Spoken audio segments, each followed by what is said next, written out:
अस्सलाम वालेकुम। ये मस्जिद क़िबलतैन तो बाद असी आ गए थे मस्जिद कबा विच। ये मस्जिद कबा है ते अल्हम्दुलिल्लाह हुण 2 नफल अदा कीते ने।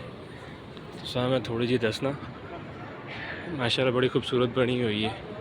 इत्थे जो नबी पाक सल्लल्लाहु अलैहि वसल्लम ने हदीस दा मफहूम है कि तुसां 2 नफल अदा करने उत्थों माशाअल्लाह मदीना तो कीता वज़ू, फिर इत्थे आए हैं। इत्थे हुण उसी वज़ू नाल जेह्ड़ा नफल अदा कीते ने। देखो अल्लाह पाक ने अजर देने वाले, अल्लाह पाक अजर दो, अल्लाह पाक मुश्किल परेशानियाँ दूर फरमाओ। ये माशाअल्लाह मस्जिद है सारी ठीक है। इसका मेरा आप तुसां मैं दसना, ये फनूस लगे हुए ने।